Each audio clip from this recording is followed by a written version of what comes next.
দেখো, বাংলা ব্যাকরণের সবথেকে গুরুত্বপূর্ণ এবং প্রতিযোগিতামূলক যে প্রশ্ন বা প্রতিযোগিতামূলক নানান ধরনের সমাসের মধ্যে একটি গুরুত্বপূর্ণ সমাস হচ্ছে তৎপুরুষ সমাস।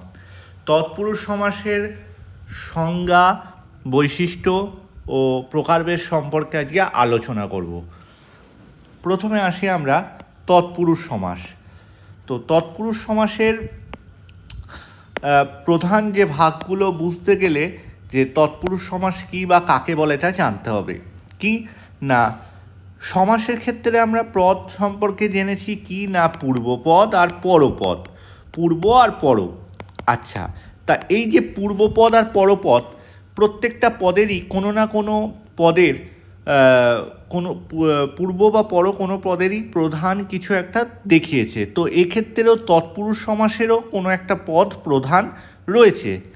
সংজ্ঞা দেখি, যে সমাসে পূর্বপদের বিভক্তি লোপ পায় এবং পরপদের অর্থই প্রধান থাকে তাকে তৎপুরুষ সমাস বলে। তাহলে পরপদের কি প্রধান হচ্ছে কোনটা? তাহলে পরপদ প্রধান হবে। আর পূর্বপদের কি বলেছে না, বিভক্তি বলছে লোপ পাবে। তাহলে পূর্বপদের বিভক্তি লোপ পাবে আর পরপদ প্রধান হবে। অর্থাৎ তৎপুরুষ সমাসে পরপদই প্রধান এবং পূর্বপদের সঙ্গে থাকা বিভক্তি, আচ্ছা বিভক্তি কি কি, কে, দ্বারা, থেকে, জন্য, মধ্যে ইত্যাদি লোপ পায়। দেখো মনে রাখবে, তাহলে আমরা কি পেলাম? তৎপুরুষ সমাসে পূর্বপদ হচ্ছে বিভক্তি লোপ আর পরপদ হচ্ছে প্রধান। এই বিভক্তি লোপ কোথায় হচ্ছে না, পূর্বপদে হচ্ছে। আর পরপদে কি বললাম, প্রধান হচ্ছে। তাহলে তৎপুরুষ সমাসের বৈশিষ্ট্য আমরা কি কি পাচ্ছি?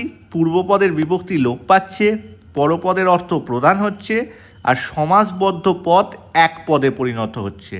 ব্যাসবাক্যের বিভক্তি পুনরায় ফিরে আসে। ঠিক আছে, যেটা ব্যাসবাক্য করব সেটা ফিরে আসবে। দেখো, আমরা যে বৈশিষ্ট্যটা পড়লাম সেটাকে একটু উদাহরণের সাহায্যে দেখব।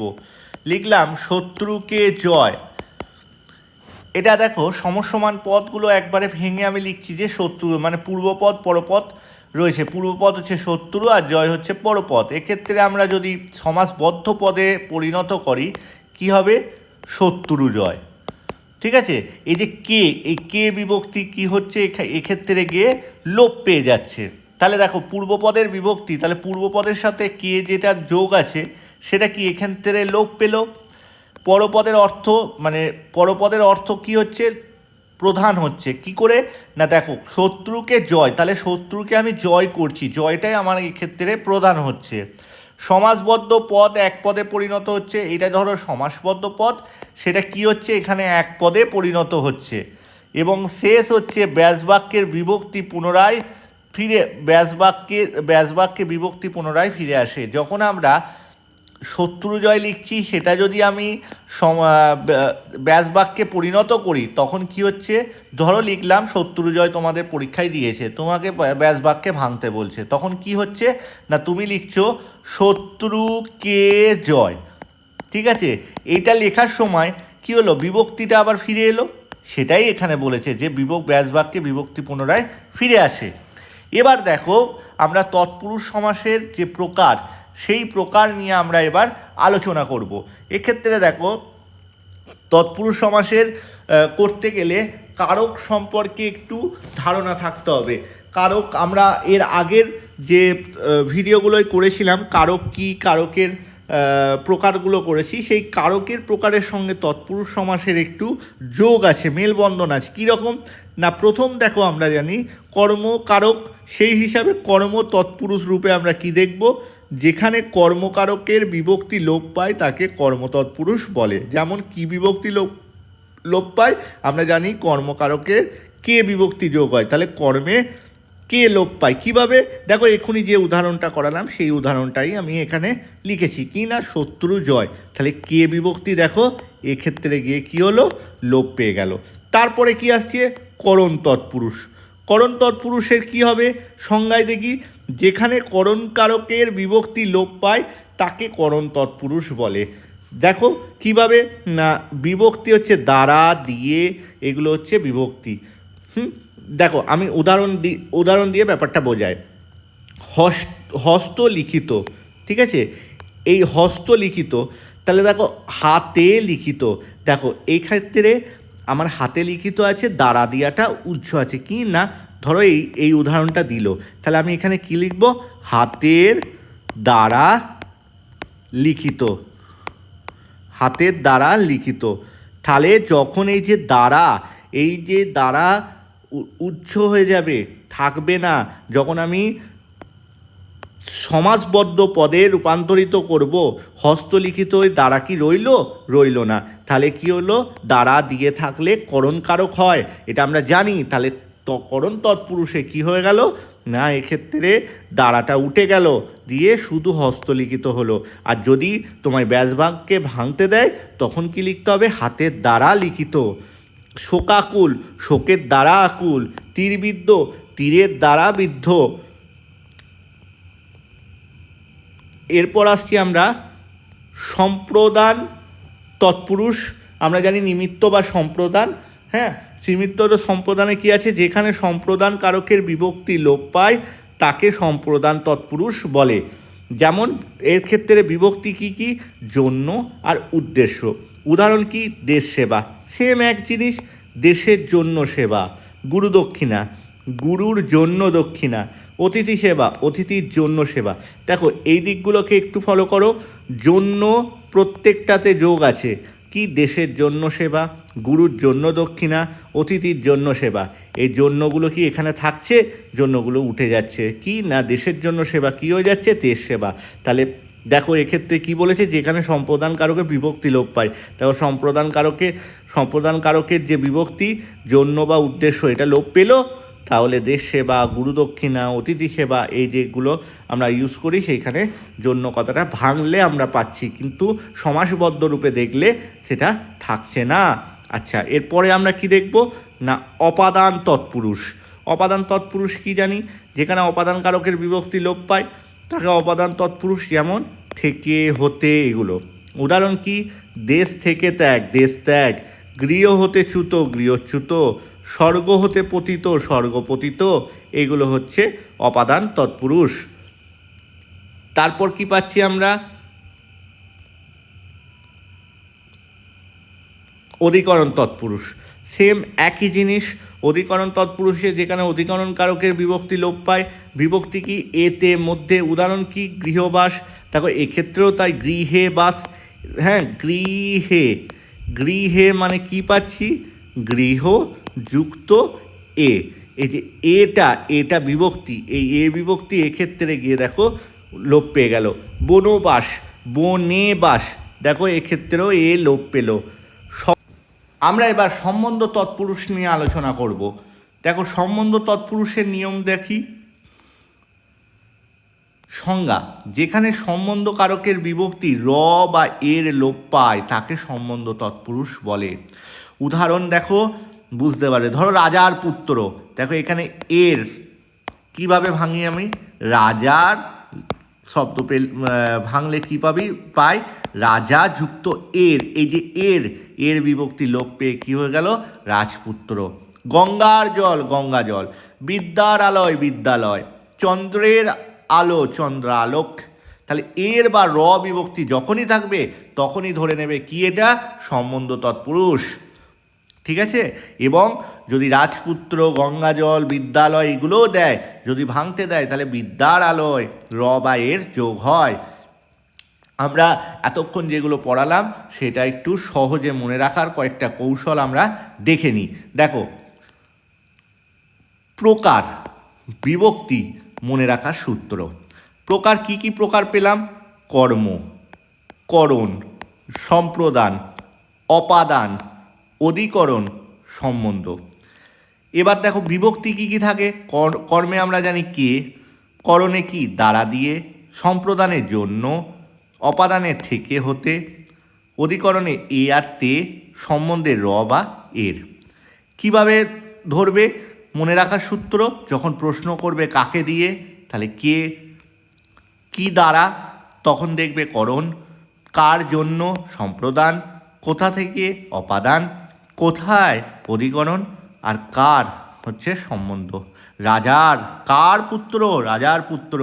ঠিক আছে, এটা হচ্ছে মনে রাখার সূত্র। এইগুলো উদাহরণের সাহায্যে প্রয়োগ করে দেখলে তোমরা বুঝতে পারবে। এতক্ষণ যে উদাহরণগুলো দিলাম প্রত্যেকটা উদাহরণ ধরে ধরে এই সাইডে সাইডে বসিয়ে দেখে নেবে, বুঝতে পেরে যাবে।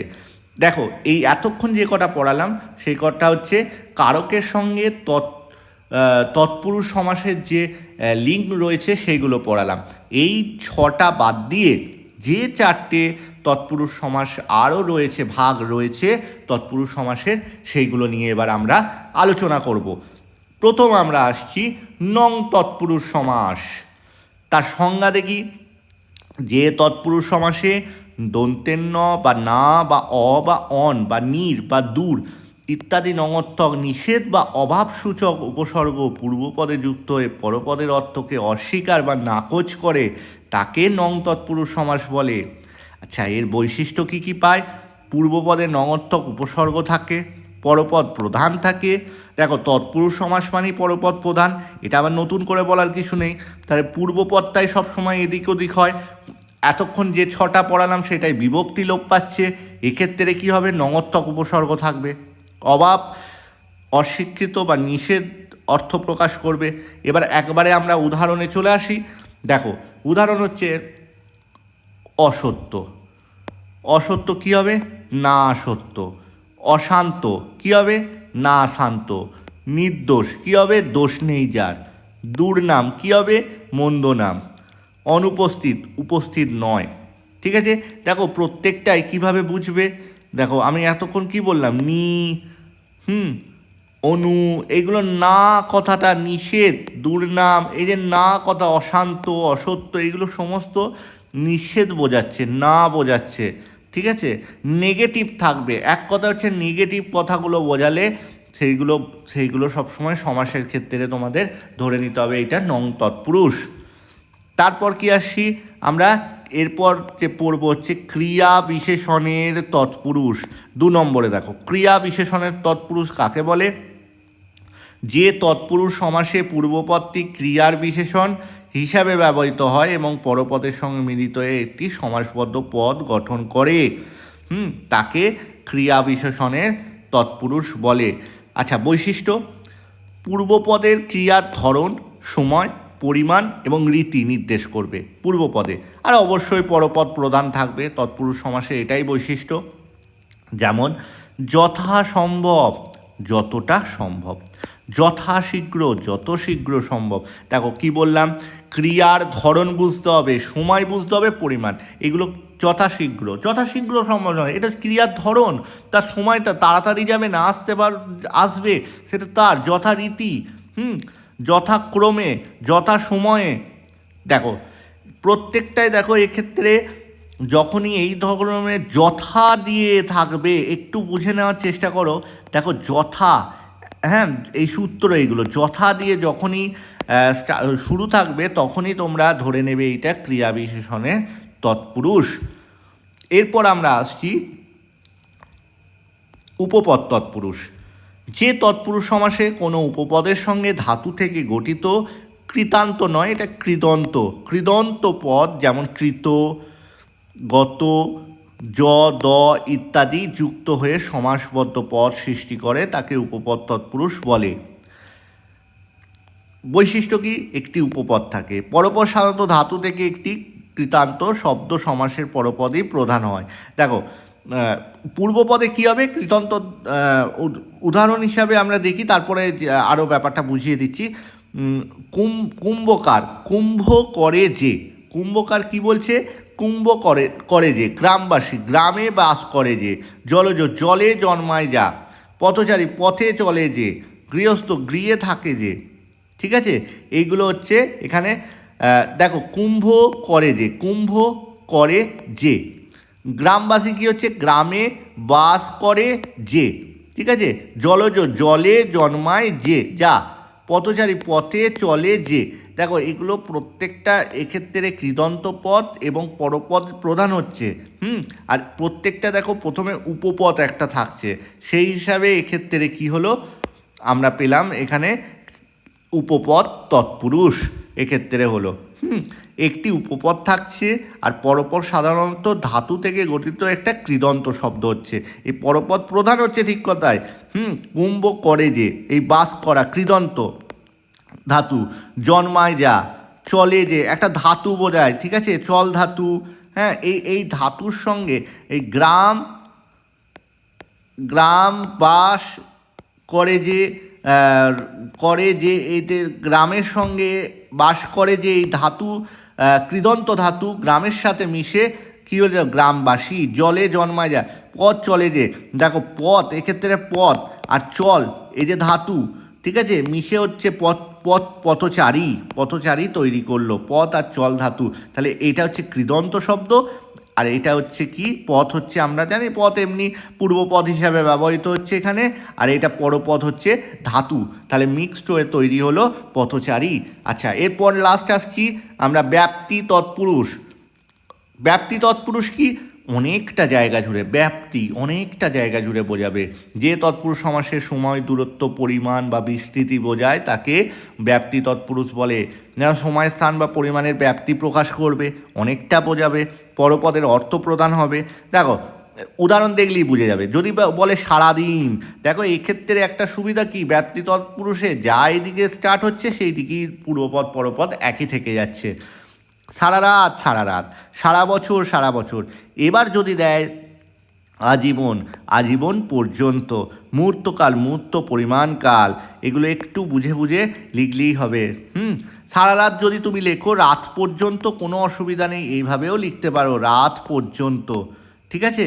তোমাকে অনেকটা বোঝাতে হবে যে অনেকটা, সারা রাত মানে রাত্রির পুরোটাই বোঝায়, এইটা বুঝে একটু করতে হবে, তাহলে এইটাই হয়ে যাবে ব্যাপ্তি তৎপুরুষ।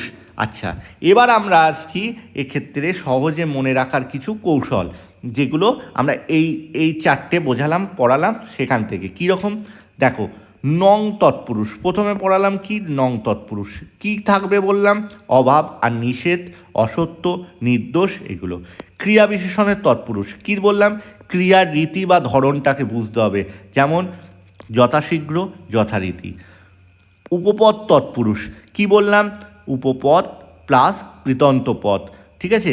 উপপদ হচ্ছে পূর্বপদ, কৃতন্ত পদ হচ্ছে পরপদে ব্যবহৃত হয়, ঠিক আছে। যেমন কুম্ভকার, জলজ, পথচারী, এগুলো উদাহরণ। ব্যাপ্তি তৎপুরুষ সময়, পরিমাণের বিস্তৃতি, এগুলো বোঝাবে, যেমন সারাদিন, একটু আগেই আমরা যেগুলো পড়লাম, সারাদিন, সারা রাত, এগুলোকে উদাহরণ হিসাবে আমরা দেখছি, ঠিক আছে। এবার দেখো এখানে কিছু আমি অনুশীলনী রেডি করেছি, এইগুলো তোমরা নিজেরা নিয়ে করার চেষ্টা করবে। আমি উত্তর বলছি না, উত্তর পরে আলোচনা করা যাবে। তোমরা একটু, আমি মাত্র 6টি এক্ষেত্রে লিখেছি, এগুলো লিখে নিতেও পারো বা নিজেরা একটু দেখে নিতে পারো। সমাসগুলির ব্যাসবাক্য কি, রাজপুত্র, বনবাস, তীরবিদ্ধ, দেশত্যাগ, অতিথি সেবা, গঙ্গাজল, এইগুলোর সমাসগুলো ভেঙে করবে, এবং কি প্রকার, এতগুলো প্রকার আমরা বোঝালাম, এই প্রকারগুলো এখানে সমাসটা করবে ভেঙে, যেটা হচ্ছে সেটা এখানে কি ধরনটা সেটা লিখবে। আমি একটা বলে দিচ্ছি, দেখো রাজপুত্র, আমরা কি করলাম এখানে জানলাম, রাজার পুত্র। এক্ষুনি দেখলাম কি ধরনটা কি, মানে এর প্রকারটা কি, তৎপুরুষ সমাসের যে 10টা আমরা এক্ষুনি পড়ালাম ভাগগুলো, তার মধ্যে হচ্ছে এটা কি না, সম্বন্ধ তৎপুরুষ। কেন সম্বন্ধ তৎপুরুষ, কারণ হচ্ছে র বা এর যুক্ত হয়, রাজ সঙ্গে রাজার, ঠিক আছে, রাজার সঙ্গে র যোগ হলো এক্ষেত্রে, তাই এটা সম্বন্ধ তৎপুরুষ। বাকিগুলো করবে, চেষ্টা করবে, ঠিক আছে।